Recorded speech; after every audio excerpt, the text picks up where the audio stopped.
Good evening, everyone.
हाँ जी, good evening everyone. Sound आ रहा है? ऑडियो वीडियो क्लियर है कि नहीं है, पहले तो ये बताइए।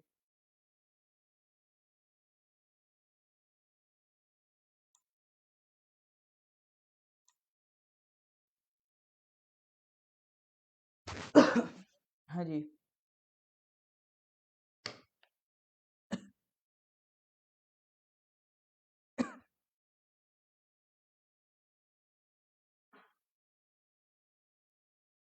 आवाज आ रहा है ना अब तक?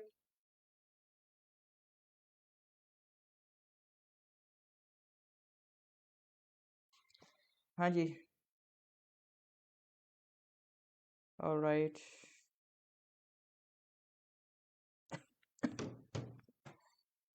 तो कहाँ पे थे लास्ट क्लास में हम लोग? करंट अफेयर्स अपना अक्टूबर का चल रहा है, ठीक है। तो पहले कुछ क्वेश्चंस देख लेते हैं, बाकी लोग कनेक्ट कर रहे हैं, तब तक हम क्या करते हैं, कुछ क्वेश्चंस कर लेते हैं जो हमने पहले कर चुके हैं रिवीजन के तौर पर। अभी रिसेंटली आकाश मिसाइल का नया वर्जन आया है, क्या नाम है उसका? सीधा सा सवाल है, आकाश मिसाइल का नया वर्जन अभी आया है, उसका क्या नाम है? आसान सवाल है। हाँ जी कैम्बू जी, 105 हो गए, बहुत शुक्रिया। इसके आगे आज कंटिन्यू करेंगे।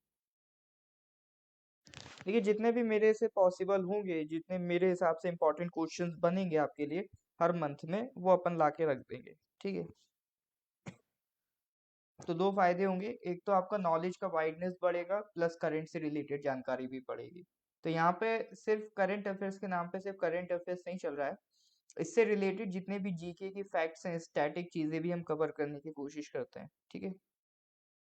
हाँ जी। आकाश प्राइम नाम है, ध्यान रखिएगा। आकाश प्राइम।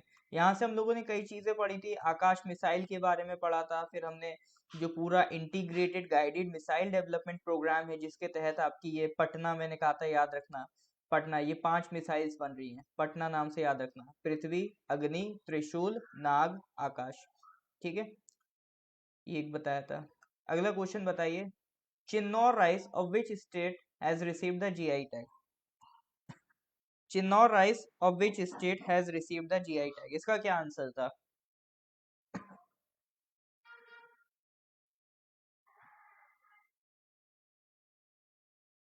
हाँ जी, Chinnaur rice of which state has received the GI tag, correct answer बताइए।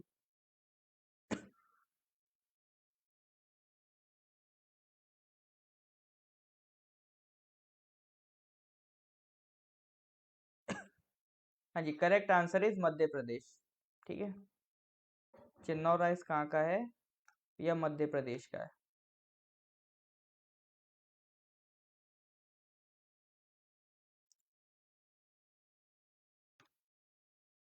Who is the winner of 2021 Nobel Peace Prize? ये नोबल पीस प्राइज वाले क्वेश्चन किसी भी हाल में भूलने नहीं है, ये मोस्ट इंपॉर्टेंट क्वेश्चन है। ठीक है, बहुत ज्यादा चांसेस इस पे सवाल बनेगा। तो who is the winner of 2021 Nobel Peace Prize? बताइए। हाल फिलहाल में अगर किसी एग्जाम की तैयारी कर रहे हो तो नोबल पीस प्राइज जरूर पढ़ के जाएं। नोबल पीस प्राइज के लिए करेक्ट आंसर क्या होगा? मारिया रेसा एंड मित्री मुरातो। चलिए जी।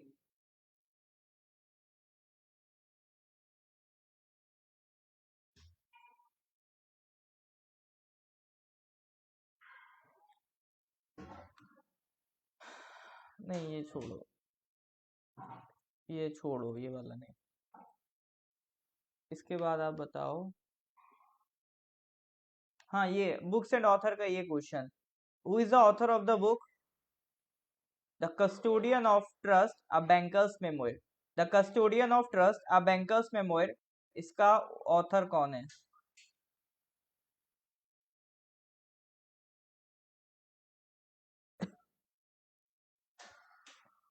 Question number 101, who is the author of the book the custodian of trust a banker's memoir? बताइए।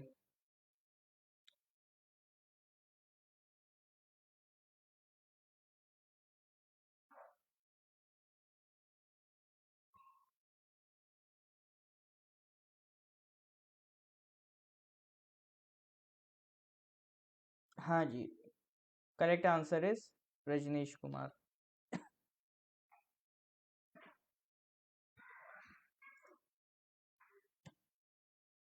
Next question, winner of Nobel prize in economic sciences. याद करिए क्या पढ़ा था। Winner of Nobel prizes in economic sciences.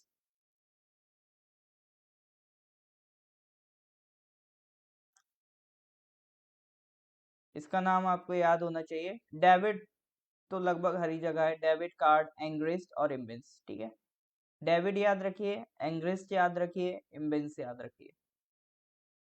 Alright, तो अब अपन start करते हैं आज का क्वेश्चन। ठीक है, तो क्वेश्चन नंबर 106 से आज हम स्टार्ट कर रहे हैं टिल 105। इतने क्वेश्चन हमने कर लिए। ठीक है, पहले अपन 100 क्वेश्चंस का पीडीएफ देते थे, अब हमने 100 प्लस करना शुरू कर दिया है। तो ये क्वेश्चन नंबर 106 है। Recently which of the following organisation has entered into an arrangement with New Space India Limited to use ISRO's PSLV and GSLV MK3 to launch its satellite? बताइए इसका correct answer. Recently, which of the following organizations has entered into arrangement with New Space India Limited to use ISRO's PSLV and GSLV MK3 to launch its satellite? Question number 106.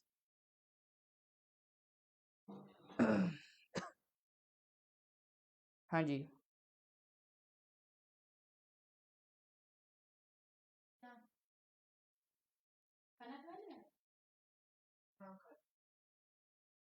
बताइए correct answer.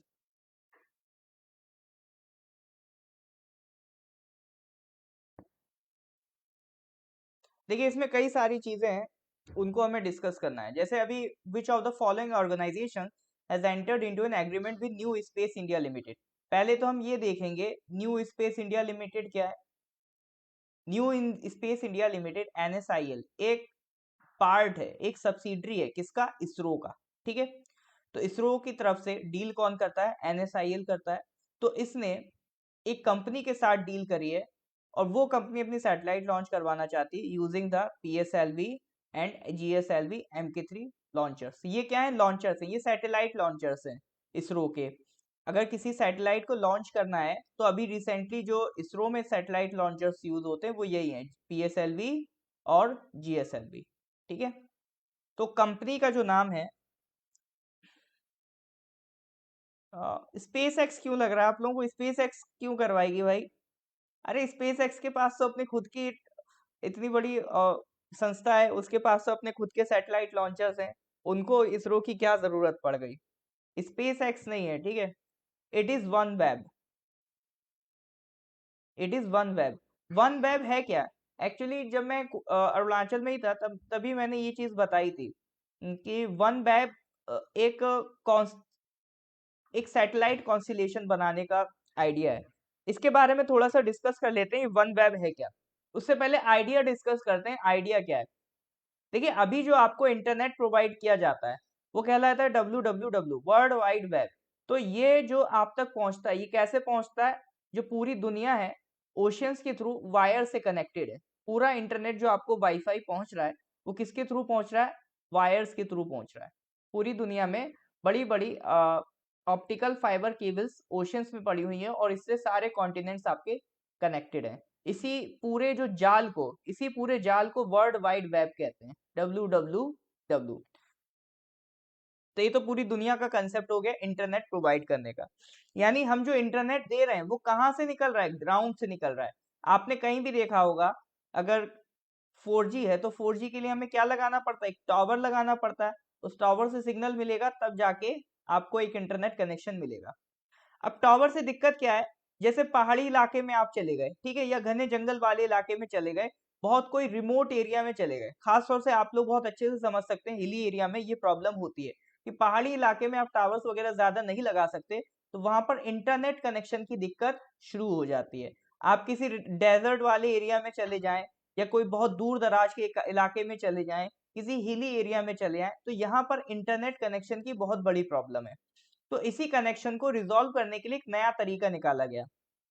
उस तरीके में ये सोचा गया कि ये अर्थ है, मतलब इसमें कंसेप्ट ही चेंज कर दिया। कंसेप्ट ये चेंज हो गया कि जो इंटरनेट की फैसिलिटी है वो ग्राउंड से ना देके हम स्पेस से देंगे।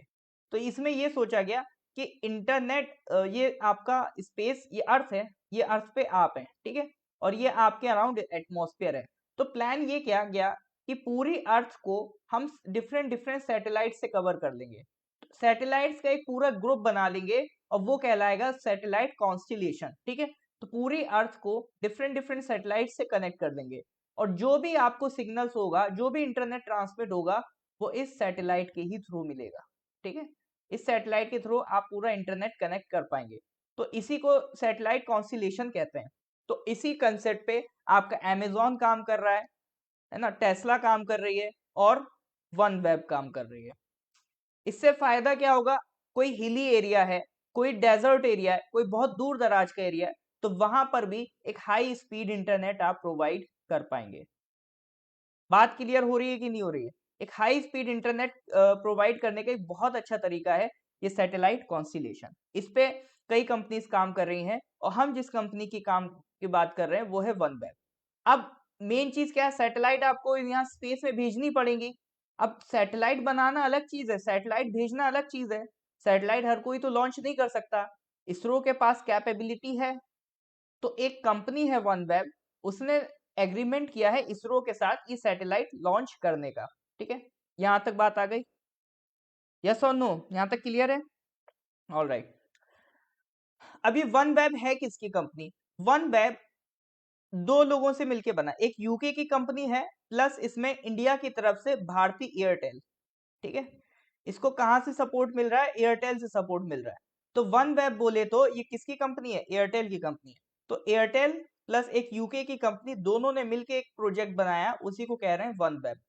तो ये भी इसी सैटेलाइट कॉन्स्टिलेशन पे काम कर रहे हैं और सैटेलाइट लॉन्च करने के लिए इन्हें जरूरत पड़ेगी सैटेलाइट लॉन्चर की, और उसके लिए उन्होंने मदद मांगी है इसरो की। अब देखिए इसरो में हमें भी पता है कि इसरो सैटेलाइट्स दूसरी कंट्रीज की, दूसरी कंपनीज की भेजता रहता है। इसको हमने एक ट्रेड भी बना लिया, एक कमाई का जरिया भी बना लिया, पैसा कमाने का तरीका।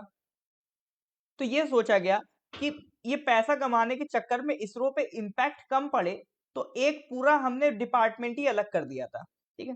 पहले हमने क्या करा था? इसरो की एक कमर्शियल आर्म बनाई,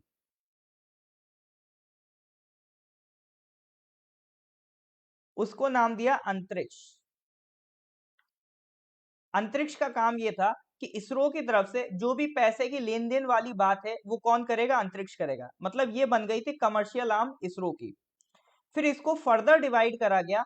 अब इसरो में दो कमर्शियल आर्म है, एक अंतरिक्ष है, दूसरी है एनएसआईएल, ठीक है।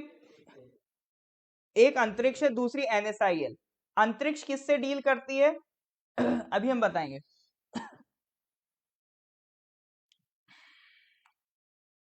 हाँ, कहाँ गया, एक मिनट, ठीक है।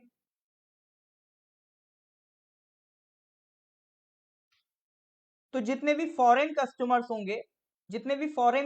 होंगे उनसे डील करती है अंतरिक्ष, और जितने भी डोमेस्टिक कस्टमर्स होंगे, अब वन वेब किसका है, एयरटेल का है, तो ये तो डोमेस्टिक कस्टमर हो गया। तो जो घरेलू कस्टमर्स होंगे उनसे डील करेगा एनएसआईएल। ये हाल ही में बनाई हुई एक बॉडी है, न्यू स्पेस इंडिया लिमिटेड, ठीक है। इसके बारे में देखिए, ये अभी बजट 2019 में इसको अनाउंस किया गया था, और मार्च 2019 को इसको क्रिएट कर दिया गया। किस कानून के तहत क्रिएट करा गया? Companies act 2013। तो ये सरकारी कंपनी है बिल्कुल, और किसके अंडर काम करती है? Department of space. इसी डिपार्टमेंट ऑफ स्पेस के अंडर आपका इसरो आता है, ठीक है। तो अब ये क्या बन गई है? इसरो की कमर्शियल आर्म बन गई है। तो एक तो ये आपका SSLV small satellite launch vehicle produce करते हैं, और पोलर सैटेलाइट लॉन्च व्हीकल ये मैन्युफैक्चर करने का काम है। और जो भी कमर्शियल पर्पस है, ठीक है, इंडियन इंडस्ट्री पार्टनर्स के थ्रू, तो इंडिया में जो भी इनका कमर्शियल काम होगा वो कौन डील करेगा? NSIL डील करेगा। और जो भी आपका फॉरेन कस्टमर का काम होगा, जैसे अंतरिक्ष will handle ISRO's commercial deals for satellites and launch vehicles with foreign customers, ठीक है। तो कॉमर्स के लिए दो अलग अलग सब्सिडरीज हमने बना दी, एक NSIL बना दिया, और एक हमने क्रिएट कर दिया आपका अंतरिक्ष, ठीक है। तो ये सारी कहानी हो गई वन वेब की, ये सारी कहानी हो गई आपकी NSIL की। अच्छा, जो सैटेलाइट लॉन्च करेंगे, सैटेलाइट को हम लोग लो अर्थ ऑर्बिट में लॉन्च करेंगे, ठीक है। मतलब जो सबसे नजदीकी ऑर्बिट होता है अर्थ के, लो अर्थ ऑर्बिट, उसमें लॉन्च करेंगे हम इस सैटेलाइट को। 3 ऑर्बिट जनरली यूज करते हैं, जियो सिंक्रोनस, ठीक है, लो अर्थ ऑर्बिट, और एक होता है आपका एक था, हाँ, पोलर ऑर्बिट, ठीक है। 3 ऑर्बिट में आपको सैटेलाइट लॉन्च की जाती है। तो जब ये फिजिक्स में हम इसको पढ़ते हैं टाइप्स ऑफ ऑर्बिट, तो वहाँ ये कवर हो जाता है। 3 तरह के ऑर्बिट है, जियो सिंक्रोनस, लो अर्थ ऑर्बिट और पोलर ऑर्बिट। तो इस सैटेलाइट को हम लो अर्थ ऑर्बिट में लॉन्च करेंगे। चलिए, इसके बाद अब सवाल आता है, जो लॉन्च करने वाले व्हीकल हैं, सैटेलाइट लॉन्च व्हीकल, उनकी क्या खासियत है? तो इसरो के पास कौन कौन से लॉन्चर्स हैं, ठीक है, सैटेलाइट लॉन्च करने के लिए कौन कौन से व्हीकल्स हैं? एक हो गया PSLV, एक हो गया GSLV। रिसेंटली तो अभी ये यूज हो रहे हैं, पहले और भी यूज होते थे। SSLV यूज होता था, स्मॉल सैटेलाइट लॉन्च व्हीकल, फिर धीरे धीरे हम SLV पे आए, सैटेलाइट लॉन्च व्हीकल, फिर हम PSLV पे आए, पोलर सैटेलाइट लॉन्च व्हीकल। अब हम आ गए हैं GSLV। GSLV बोले तो जियो सिंक्रोनस सैटेलाइट लॉन्च व्हीकल। जियो सिंक्रोनस ऑर्बिट सबसे दूर होता है, और GSLV जो है आपका, ये ज्यादा दूरी तक आपकी सैटेलाइट को भेजने की कैपेबिलिटी रखता है, ज्यादा दूरी तक और ज्यादा वेट को ले जाने की कैपेबिलिटी रखता है GSLV। तो सबसे ज्यादा जो एक्सपर्ट है वो GSLV है। GSLV में भी हमने कई वेरिएंट बनाए, तो अभी जो सबसे लेटेस्ट हमने बनाया है GSLV MK3। इसी का आप न्यूज में ज्यादा सुनेंगे। ज्यादातर सैटेलाइट हमें जो भेजनी होती है वो हम किससे भेज देते हैं? GSLV MK3। ये पूरी लिस्ट है, ये इसरो की वेबसाइट से मैं लेके आया हूँ, जो जो आपके सैटेलाइट लॉन्च व्हीकल्स इसरो ने यूज किए हैं। SLV3, ASLV भी यूज हुआ है, ठीक है, PSLV, GSLV MK2, GSLV MK3। तो फर्क किसका होता है? फर्क मेन होता है इनका पेलोड कितना। पेलोड मतलब ये अपने साथ कितना वजन ले जा सकते हैं। तो आप देख सकते हो GSLV3 सबसे ज्यादा वजन ले जा सकता है 4000 kg तक। वो MK2 था, वो 2200 kg तक ले जाता था। PSLV अराउंड कितना ले जाता है? 1860 kg तक ले जा सकता है, ठीक है। और दूसरा होता है इसमें आपका जो इंजन है वो कौन सा है? इंजन बेसिकली हम 3 यूज करते हैं। सॉलिड जो प्रोपल्शन होता है, जो भी आपका इग्निशन होता है, एक तो सॉलिड, लिक्विड, और एक होता है क्रायोजेनिक, ठीक है। 3 तरह के यूज होते हैं, सॉलिड, लिक्विड एंड क्रायोजेनिक। पहले हम लोग सॉलिड यूज करते थे। सॉलिड मतलब एक तरीके से आप फ्यूल कौन सा यूज कर रहे हो, इंजन का प्रोपल्शन का मतलब है आप फ्यूल कौन सा यूज कर रहे हो। सॉलिड फ्यूल बोले तो जैसे बारूद, वो सॉलिड फ्यूल में आ जाएगा, है ना। लिक्विड फ्यूल बोले जैसे आप पेट्रोल, डीजल, वो लिक्विड फ्यूल में आ जाता है। फिर एक नया कैटेगरी का फ्यूल हमने क्रिएट किया, क्रायोजेनिक फ्यूल। ठीक है, क्रायोजेनिक फ्यूल। क्रायोजेनिक फ्यूल क्या होता है? ये बहुत निगेटिव टेम्परेचर में एक फ्यूल रखा जाता है, और जब इसको इग्निशन दिया जाता है तो ये एनर्जी बहुत ज्यादा प्रोड्यूस कर देता है। तो क्रायोजेनिक का मतलब है जिसे निगेटिव टेम्परेचर में रखा जाए, बहुत ही कम टेम्परेचर में, एक्सट्रीम निगेटिव टेम्परेचर में, और जब आप उसको इग्निशन दे तो बहुत ज्यादा हाईली एफिशिएंट एनर्जी वो प्रोड्यूस करे, तो वो क्रायोजेनिक फ्यूल आपका कहलाता है। और तीन क्यों लिखे हैं, सॉलिड, लिक्विड एंड क्रायोजेनिक? तो आपने देखो देखा ही होगा कभी ना कभी एक सैटेलाइट को लॉन्च होते हुए, जब भी एक रॉकेट लॉन्च होता है तो एक हिस्सा उसका अलग होता है, फिर दूसरा अलग होता है, फिर तीसरा अलग होता है। तो वो यही होता है, पहला जो इग्निशन स्टेज होता है सॉलिड होगा, ठीक है, फिर वो हिस्सा अलग हो गया, फिर दूसरा हिस्सा अलग होगा तो उसमें इग्निशन स्टेज होगा लिक्विड, फिर जब वो दूसरा अलग होगा तो तीसरे हिस्से में जो आपका इग्निशन होगा वो होगा क्रायोजेनिक। आप कभी भी देखना एक रॉकेट को जब वो लॉन्च होता है तो उसके कई डिफरेंट पार्ट्स होते हैं, पहले ये पार्ट अलग होगा, फिर ये अलग होगा, फिर फाइनली ये आपका स्पेस में जाके पहुंच जाएगा। ठीक है, तो इसमें थोड़ा सा लंबा क्वेश्चन था, काफी ज्यादा जानकारी थी, तो सारी जानकारी हमने इसमें कवर करने की कोशिश करी है।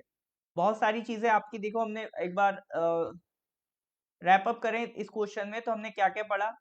वन वेब के बारे में पढ़ा, इनका कंसेप्ट क्या है, सैटेलाइट कॉन्स्टिलेशन देखा, फिर हमने आपका NSIL के बारे में पढ़ा, अंतरिक्ष के बारे में पढ़ा, फिर हमने आपका जो सैटेलाइट लॉन्च व्हीकल्स हैं SLVs उनके बारे में पढ़ा। तो ठीक है, तो तीन जानकारी थी और तीनों जानकारी अपने आप में बहुत बहुत वास्ट है। ठीक है, तो कम टाइम में उनको कंप्लीट करने की मैंने कोशिश की है। ठीक है, उम्मीद है समझ आया होगा, कोई दिक्कत तो नहीं है? यहाँ तक झेल लेगा कि नहीं झेल लेगा? ये साफ कि ब्लर हो गया, सब ब्लैंक हो गया?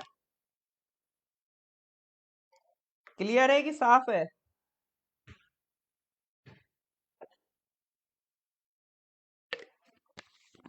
हाँ जी, चीजें क्लियर हो रही है ना? पता चला साफ हो गया, ऐसा ना हो कि बिल्कुल ही सुपड़ा साफ।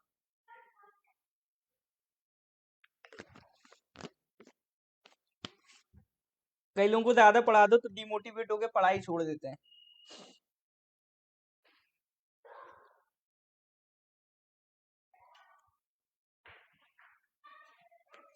हाँ जी, हाँ जी जुंगी जी, काफी चीजें थी इसमें, पढ़ने को काफी चीजें थी, तो लंबा क्वेश्चन था ये।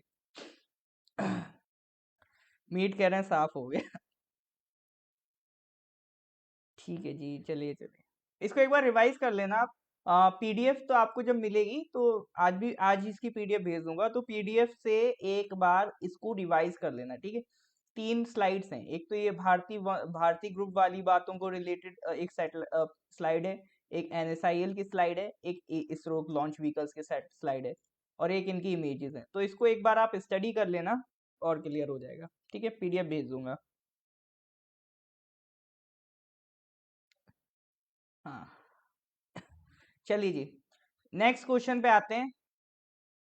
Question number 107। India has invited 46 Indian Ocean region countries to participate in a naval exercise that is planned to be held at Visakhapatnam next year. Name the naval exercise. India has invited 46 Indian Ocean region countries to participate in a naval exercise that is planned to be held at Visakhapatnam next year. Name the naval exercise. एक navy की exercise हो रही है Indian ocean की, 46 countries हमने इकट्ठी कर ली, कहा कि आओ मिलके एक्सरसाइज करते हैं, जो कि विशाखापट्टनम में होने वाली है। तो एक्सरसाइज का नाम बताइए, साथ ही साथ बताइए Visakhapatnam is in which state? Visakhapatnam किस स्टेट में?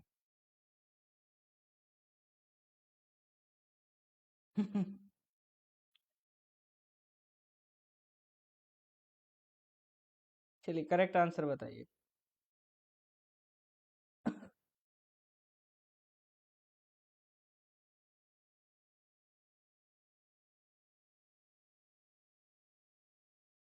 मालाबार। केलसांग जी कह रहे हैं ए समुद्र शक्ति। नाम शेयरिंग का आंसर है मालाबार, और लोग बताइए। अरे भैया यहाँ पे देखो, निगेटिव मार्किंग तो है नहीं, ना ही यहाँ से ये जज होएगा कि कौन एग्जाम निकालेगा। तो बिंदास जितनी गलती करनी है इधर ही कर देनी है, ठीक है। विशाखापट्टनम इज इन आंध्र प्रदेश, बहुत बढ़िया जी। करेक्ट आंसर देखते हैं, एक्सरसाइज का नाम क्या है। बड़ी एक्सरसाइज है, 46 कंट्रीज पार्टिसिपेट करेंगे। ओह, करेक्ट आंसर है, ये क्या हो गया, ओके।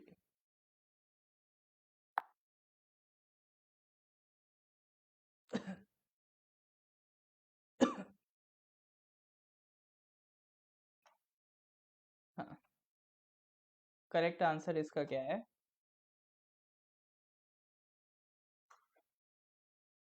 हाँ, करेक्ट आंसर इज एक्सरसाइज मिलन, ठीक है।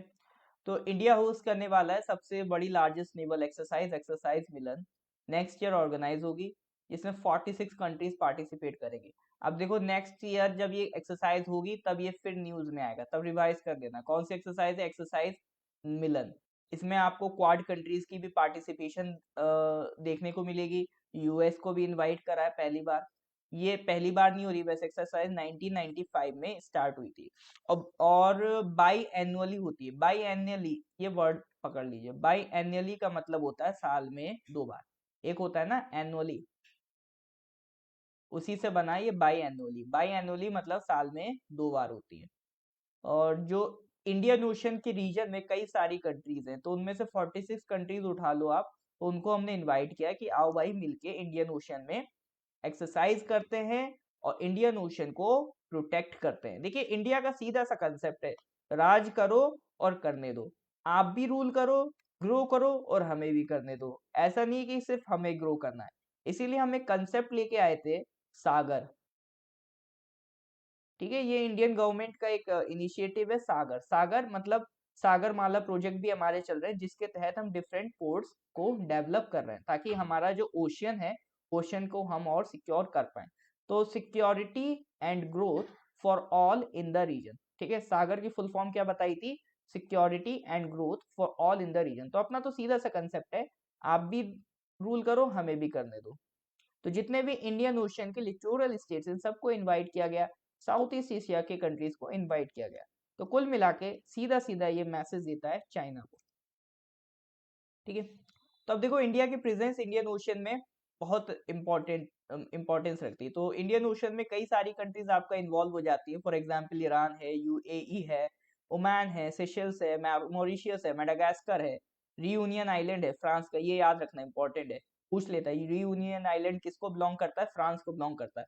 आइलैंड से रिलेटेड दो तरह के क्वेश्चन बनते हैं, एक तो वो ये पूछते हैं कि ये किस ओशियन में है, दूसरा पूछ लेते हैं ये आइलैंड किस कंट्री का है, ठीक है। जैसे रियूनियन आइलैंड किसका है, फ्रांस का है। अब ये कहाँ मिलेगा, इंडियन ओशन में मिलेगा। मेडागास्कर इंडियन ओशन में मिलेगा। डियोगो गार्सिया, ये भी इंपॉर्टेंट है, ठीक है। डियोगो गार्सिया ये आपका आइलैंड किसका है।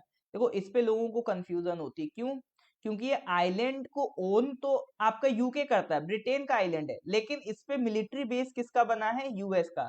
इसको कंट्रोल कौन करता है, यूएस करता है, डियोगो गार्सिया, ठीक है। तो ये डिफरेंट डिफरेंट कंट्रीज है इंडियन ओशन में, इनके नाम ध्यान रखिएगा। आइलैंड्स भी जहां पढ़ने को मिले छोड़ने नहीं है, आइलैंड्स अच्छे से करके चलना है। चलिए जी, तो मालाबार नहीं है, 46 कंट्रीज पार्टिसिपेट कर रही है, एक्सरसाइज मिलन है आपसे। नेक्स्ट क्वेश्चन पे आते हैं, क्वेश्चन नंबर 108।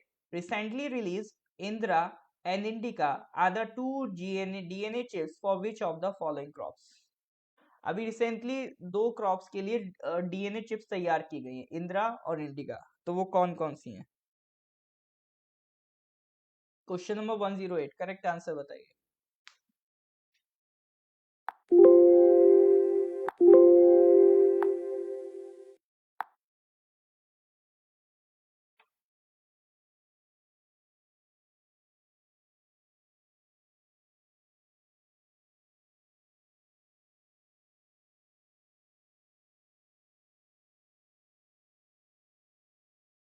हाँ जी।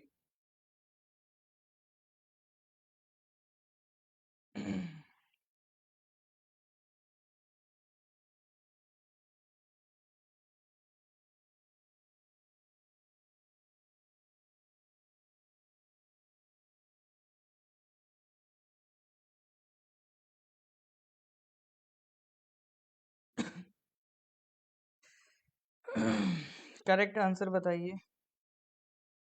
ओके, इस बार पूरी बहुमत मेज एंड राइस के पीछे पड़ गई है और करेक्ट आंसर है राइस एंड चिकपी। चिकपी मतलब वो छोले को कहते हैं। छोले, छोले चावल खाएं, छोले भटूरे वाले छोले, तो उसको क्या कहते हैं? चिकपी। तो इसकी डीएनए चिप तैयार की गई है। डीएनए चिप क्या होता है? डीएनए चिप कुछ नहीं होता है। कोई भी क्रॉप लिया, अगर आप उसको ग्राउंड लेवल पे देखेंगे तो हर किसी में डीएनए होता है। तो जो डिफरेंट डिफरेंट डीएनए होते हैं उनके, उनको एक चिप पर हम अरेंज कर देते हैं। ठीक है, इसको डीएनए एरे भी कहते हैं। एरे मतलब अरेंजमेंट। तो डिफरेंट डिफरेंट डीएनए जब एक चिप पर अरेंज हो जाते हैं तो उसी को क्या कह देते हैं? DNA chip. ठीक है, तो डीएनए चिप किस के नाम क्या है? Indira and indica. इंदिरा किसका है? राइस का है। और इंडिका किसका है? चिकपी का है। ठीक है, सिंपल सा क्वेश्चन था। तो इस बार बहुमत गलत हो गई। करेक्ट आंसर क्या है? Rice and chickpea. कोई दिक्कत नहीं, नेक्स्ट क्वेश्चन पे आइए। Question number 109, dash is the foundation day programme of the NHRC. मतलब कुल मिला के ये पूछना चाह रहा है एनएचआरसी को कितने साल हो गए हैं बने हुए। अभी रिसेंटली एनएचआरसी का फाउंडेशन डे सेलिब्रेट किया गया था। देखिए, गवर्नेंस वाली चीजें हैं, ये आपका न्यूज में आती रहती हैं, तो इसके लिए आप ये मत सोचो कि अलग से आप इसके लिए प्रिपेयर करो। ये गवर्नेंस वाली चीजें जैसे जैसे न्यूज में आती रहे ना, इसके आप करंट अफेयर्स में नोट्स बनाते रहो। तो यही गवर्नेंस वाला पोर्शन होता है जो डिफरेंट डिफरेंट बॉडीज होती हैं। ठीक है, तो आप अलग से इसके लिए कोर्स में पढ़ो तो उससे बेटर है इनको आप करंट अफेयर्स में ही निपटाते चलो।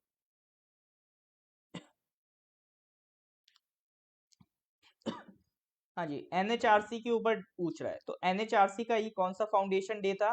तो 20th फाउंडेशन डे था। तो एनएचआरसी की अगर हम बात करें तो एक सवाल तो ये आता है कोई भी बॉडी कि वो कॉन्स्टिट्यूशनल है, एग्जीक्यूटिव है या लेजिस्लेटिव है। तो इसके लिए पार्लियामेंट में कानून बन चुका है, तो इसीलिए इसको क्या कहेंगे? Legislative body. लेजिस्लेटिव का दूसरा नाम क्या है? Statutory body. ठीक है, लेजिस्लेटिव का दूसरा नाम क्या है? Statutory body. कब स्टैब्लिश हुई? 12 अक्टूबर 1993 को। ठीक है, तो 1993 में बने थे, उससे जोड़ लो आप, 28 ईयर्स हो गए। ठीक है, इसके लिए कानून कौन सा है? Protection of human rights act 1993। अभी रिसेंटली 2018 में इसको 25 ईयर्स भी हो गए थे, तो फिर 3 साल इसको में जोड़ लो, 20 कितने हो गए? 28 ईयर्स हो गए।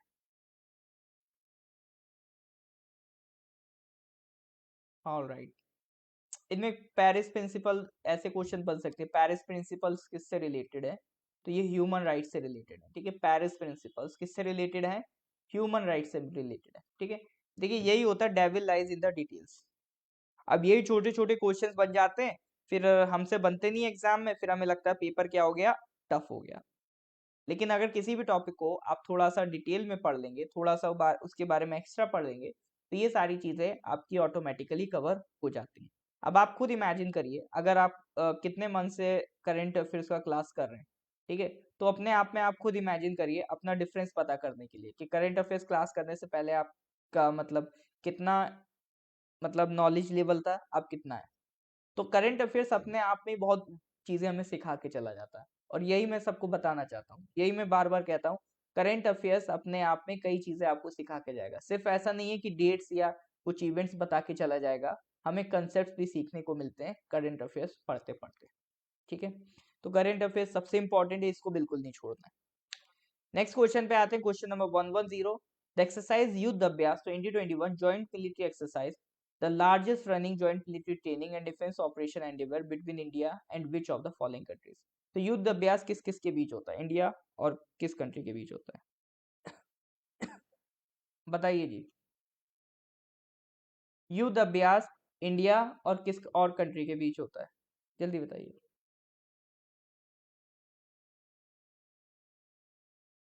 एक्सरसाइज युद्ध अभ्यास 2021 is a joint military exercise running between India and which of the following। अब ये बाकी की लाइन बेकार है, एग्जाम में यही चीज पकड़नी होती है।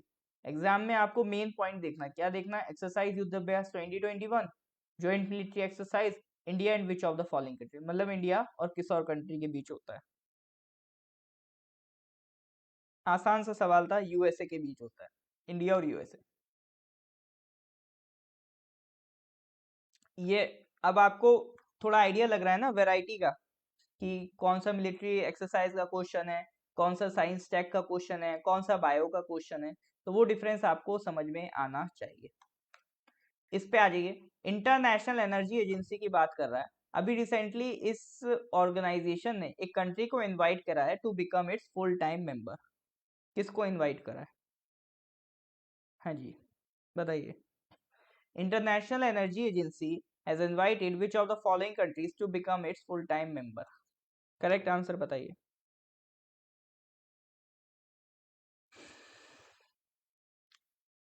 मिलिट्री एक्सरसाइज को जरूर जरूर करके जाना है, इंपॉर्टेंट होता है, ठीक है।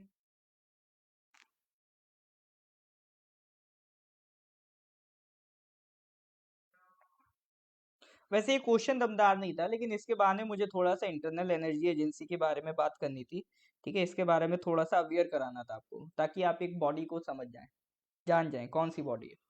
जितनी भी इंस्टीट्यूशंस है ना, जितनी भी पॉलिटिकल इंस्टीट्यूशंस है, इंटरनेशनल ऑर्गेनाइजेशन है, तो अलग से पढ़ने की जरूरत नहीं है। करंट अफेयर्स अगर आप पढ़ रहे हो तो करंट अफेयर्स में इनके नाम आते रहते हैं, वहां से आप इनको प्रिपेयर कर सकते हैं। क्योंकि खुद से पढ़ने बैठेंगे तो बहुत ज़्यादा इंस्टीट्यूशंस पढ़नी पड़ेंगी।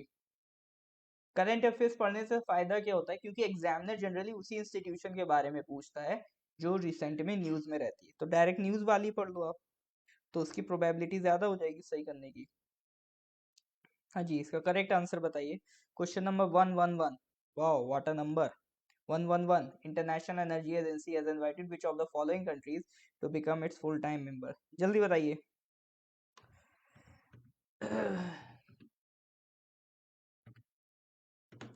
आज बहुमत गलती बहुत कर रही है, आज बहुमत झूमी हुई है क्या?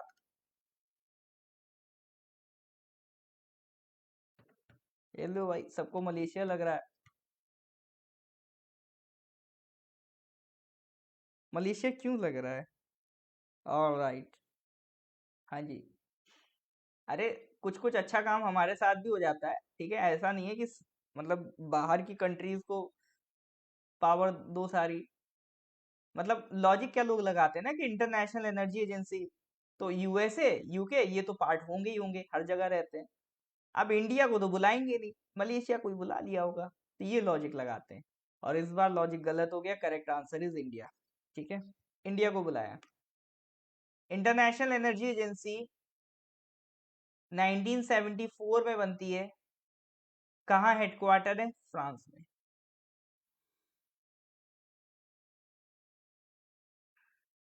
Economic development, energy security, environment protection, इन मेन चीजों पे इसका काम रहता है, ठीक है।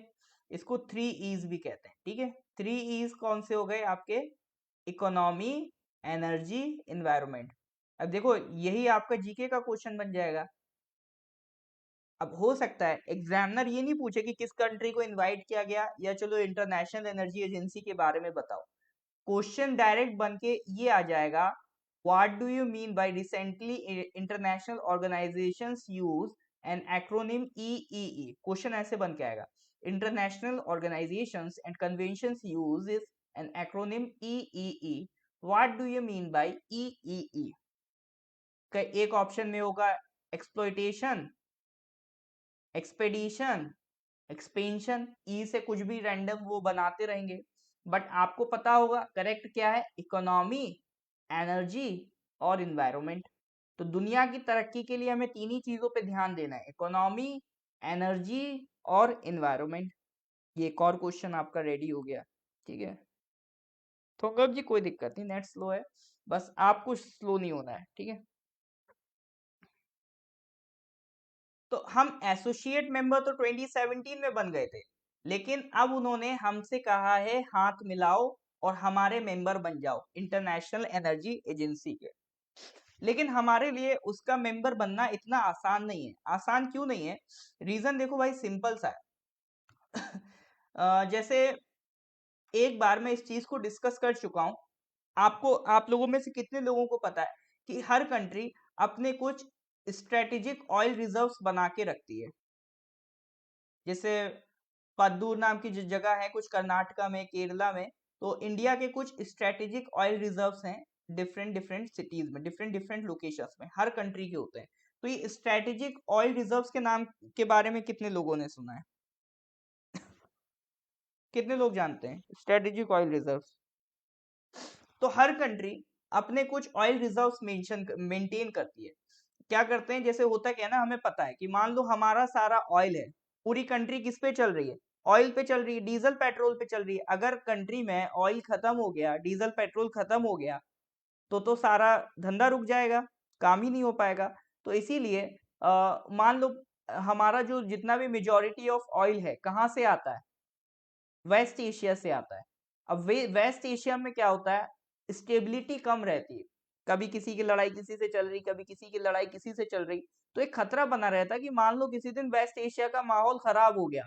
अब जब खराब माहौल होगा तो वो अपना माहौल संभालेंगे कि हमको क्रूड ऑयल भेजेंगे?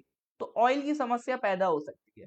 तो इस चीज से बचने के लिए हमने क्या करा, कुछ ऑयल रिजर्व्स बनाना शुरू कर दिए, मतलब स्टोर करना शुरू कर दिया कि इन केस अगर कोई फ्यूचर में दिक्कत हो तो हम उसको डील कर पाए। अभी रिसेंटली हमारा जो ऑयल रिजर्व है कुछ ऐसी 3,50,000 बैरल का है।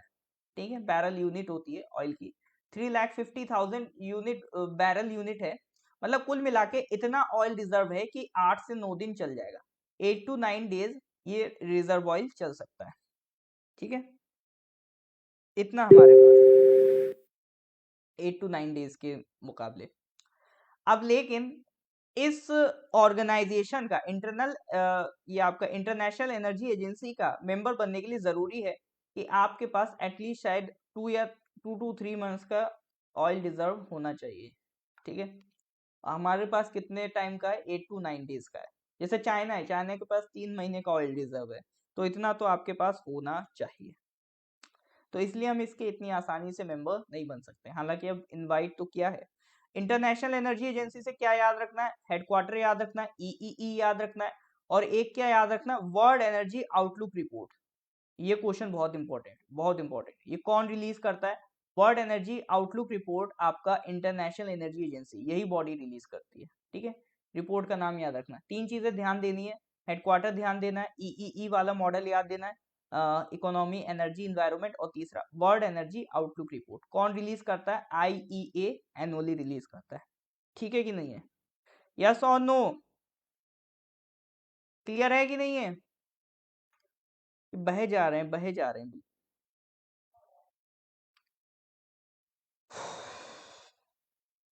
आज थोड़े से हैवी टॉपिक हो गए मुझे लग रहा है। उधर सैटेलाइट लॉन्च व्हीकल ने मार दिया, इधर ऑयल रिजर्व ने मार दिया। हाँ जी, ऑलराइट, चलिए जी। लेकिन हमें तो अपना पेस मेंटेन करना है, हमें तो नहीं रोकना है।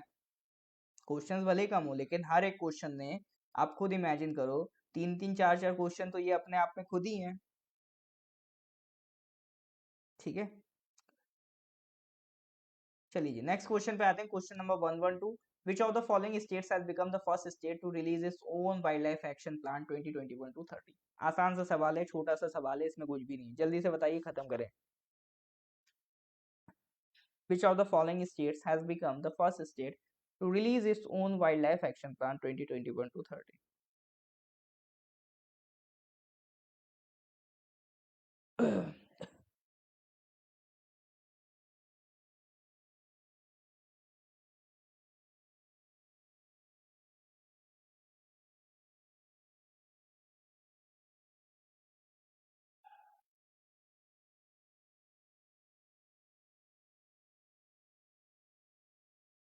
केरला। और लोग बताइए। केलसांग जी कह रहे हैं केरला, और लोग बताइए। अरुणाचल।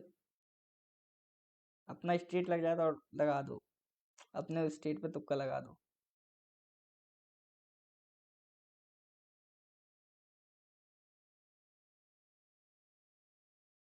डी में तुक्का लगाएंगे। All right.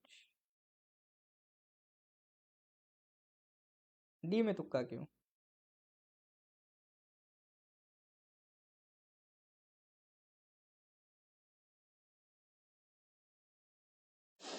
भैया करेक्ट आंसर इज महाराष्ट्र। ठीक है, wild life action plan 2021 to 30 किसने रिलीज करा है? It is release by Maharashtra. ठीक है,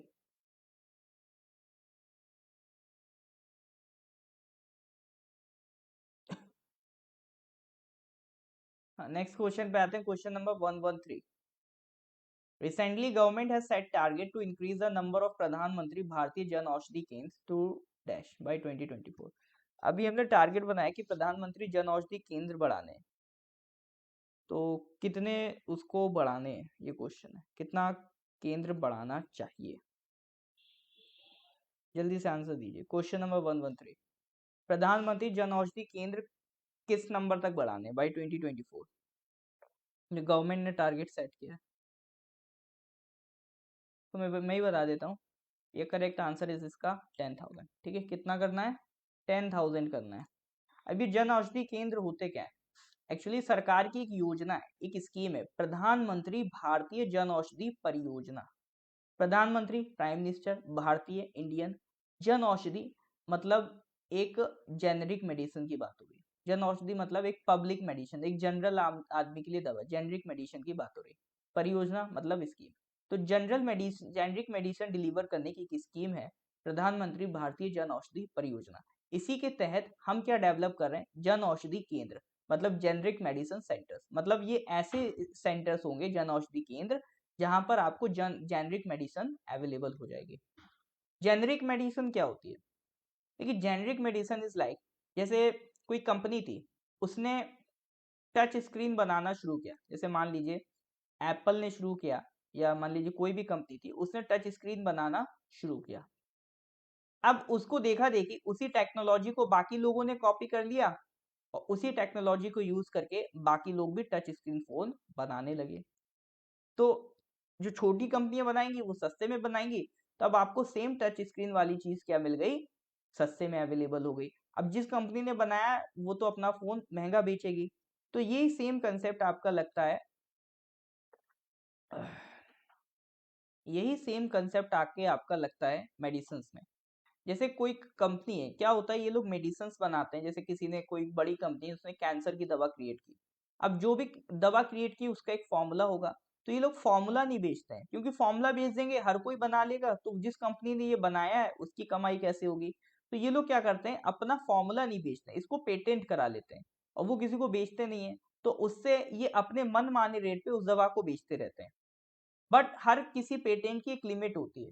मान लो 10 साल किसी पेटेंट की लिमिट है, 10 से 20 साल कुछ लिमिट रहती है। उसके बाद ये पेटेंट जनरल हो जाता है। अब जनरल हो जाता है तो कोई भी छोटी मोटी कंपनी उस सेम फॉर्मूले को यूज करके अपनी दवा बना सकती है। और कोई जो छोटी मोटी कंपनी सेम फॉर्मूले को यूज करके जो दवा बनाती है, वही कहलाती है आपका जेनेरिक मेडिसिन। तो ये जेनरिक मेडिसिन को हमें बढ़ावा देना है, ताकि आम आदमी तक सस्ते में दवा पहुंच पाए। लेकिन जेनरिक मेडिसिन जनरली मिलती नहीं है मार्केट में, तो उसी को बढ़ावा देने के लिए ये प्रधानमंत्री जन औषधि परियोजना चलाई जा रही है। उसके तहत हम जन औषधि केंद्र बना रहे हैं। तो टोटल 10,000 केंद्र करने का टारगेट है बाई 2024। बस छोटा सा सवाल था, बाकी कुछ इसमें खास था नहीं। चलिए next question, question number 114। Recently global 100 index 2021 पे आ गया। पढ़ लीजिए क्वेश्चन को अच्छे से। ठीक है, क्वेश्चन को अच्छे से पढ़ लीजिए।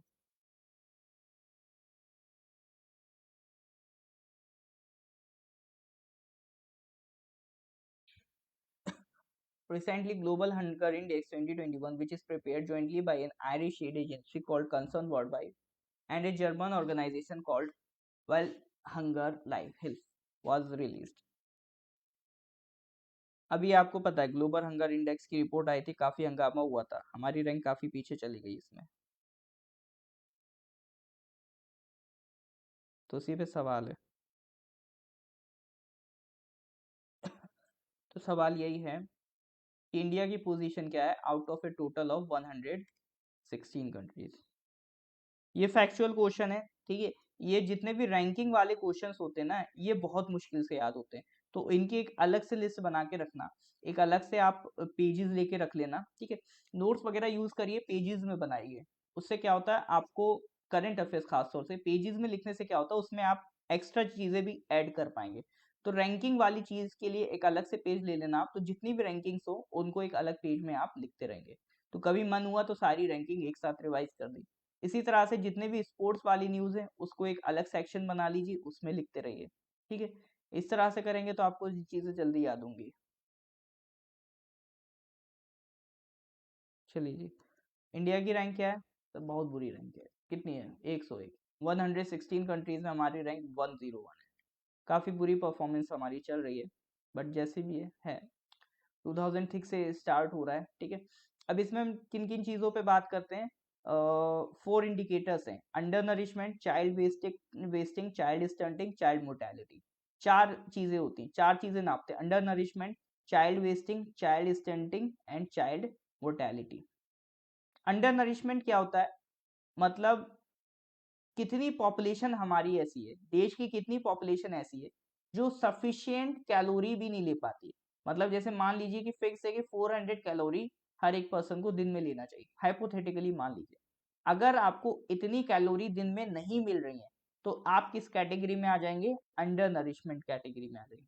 ठीक है, किस कैटेगरी में आ जाएंगे? Under nourishment, share of the population with insufficient calorie intake. इसी तरह से एक होता है इंडिकेटर चाइल्ड वेस्टिंग। ये क्या है ना, ये टर्म आप अलग अलग पढ़ते रहते हैं, अलग अलग जगह आप टर्म पढ़ते रहते हैं।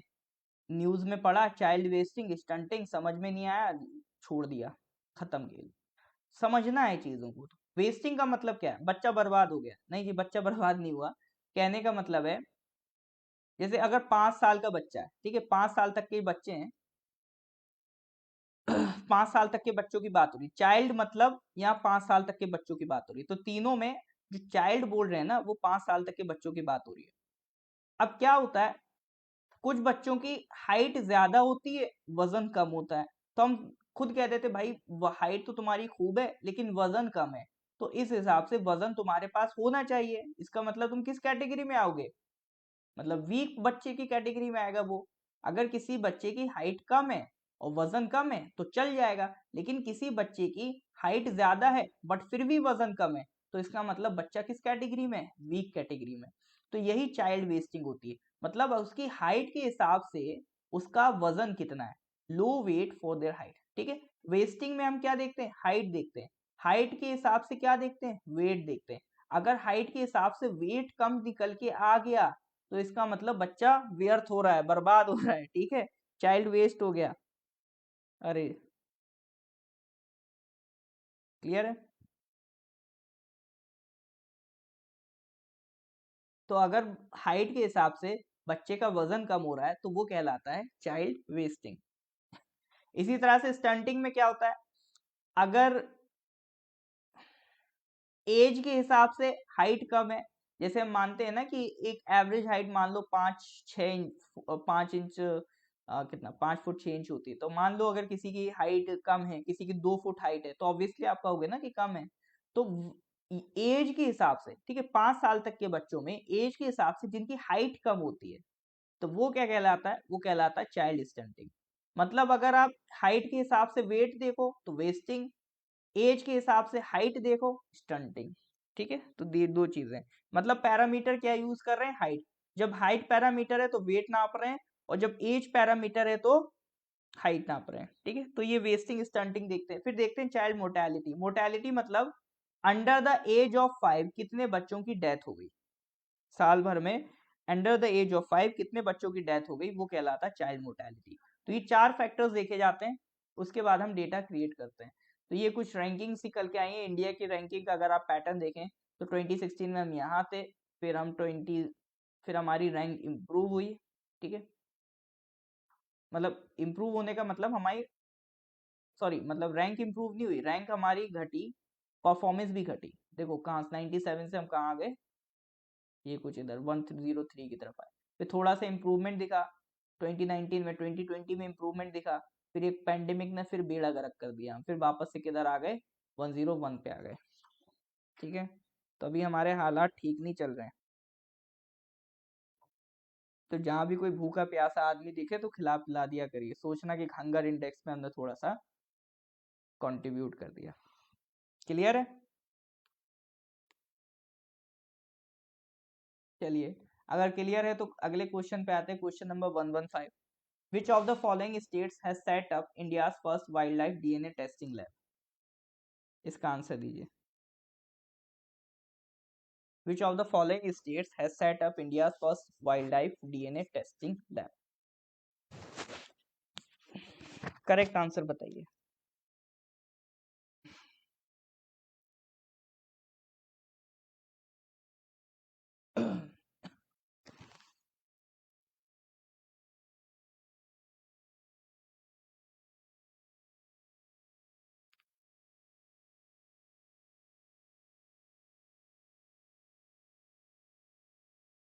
चलिए, करेक्ट आंसर इज महाराष्ट्र। ठीक है, डीएनए टेस्टिंग लैब हमने कहाँ बनाई है? महाराष्ट्र में बनाई है। अभी तक क्या था, जो डीएनए टेस्टिंग लैब थी वो सिर्फ सेंट्रल गवर्नमेंट बनाती थी। अब पहली बार ऐसा हो रहा है कोई स्टेट गवर्नमेंट भी डीएनए टेस्टिंग लैब बना रही है। तो डीएनए टेस्टिंग लैब की जरूरत क्या होगी? डीएनए टेस्ट करने के काम आएगी। इससे होगा क्या? इससे जो भी आपके केसेस हैं, ठीक है, क्रिमिनल केसेस हैं, उनको सॉल्व करने में आपको काफी मदद मिलेगी डीएनए टेस्टिंग लैब से। तो अभी ये जो लैब्स थी वो मेनली किसके लिए डील की जा रही थी? पॉक्सो एक्ट 2012 के तहत, निर्भया स्कीम जो चलाई गई थी उसके तहत ये डील की जा रही थी। अब लेकिन state government old wild life DNA testing analysis laboratory ये क्रिएट की गई है। ठीक है, तो वाइल्ड लाइफ को भी प्रोटेक्ट करने में ये हेल्प करेगी। तो पहले सिर्फ सेंट्रल गवर्नमेंट बनाती थी, पहली बार किसी स्टेट ने बनाया। तो डीएनए टेस्टिंग लैब किसने बनाई है? महाराष्ट्र ने। तो महाराष्ट्र अपने अलग ही लेवल पे खेल रहा है वाइल्ड लाइफ के बारे में। ठीक है, चलिए जी, तो आज यहीं तक रखते हैं। मुझे लगता है काफी ज्यादा चीजें आज पढ़ ली। ठीक है, तो ऐसा नहीं नहीं हो कि हैवी हो जाए एकदम से, बिल्कुल सुपड़ा ही साफ हो जाए। तो इतनी चीजें पहले रिवाइज कर लीजिए, पीडीएफ में भेज दूंगा, तो एक बार आप पीडीएफ अच्छे से पढ़ लेंगे। ठीक है, तो बाकी के क्वेश्चन हम लोग नेक्स्ट क्लास में करेंगे। अच्छा, इसके अलावा पीडीएफ अगर आप लोग ग्रुप में ऐड ना हो, किसी भी ग्रुप में, तो ये व्हाट्सएप नंबर है 8076, ठीक है मैं लिख देता हूँ, 8076535685, इस पे व्हाट्सएप कर देना। पीडीएफ अवेलेबल हो जाएगी इन केस अगर आप किसी व्हाट्सएप ग्रुप में इंक्लूड नहीं है। फ्री ग्रुप है, फ्री रजिस्ट्रेशन वाला ग्रुप है। ठीक है, तो चलिए जी, शुभ रात्रि, धन्यवाद एवरीवन। तो यहाँ पे हम सिलेबस अपना कोर्स खत्म करते हैं, मतलब आज का सेशन खत्म करते हैं। Thank you, good night.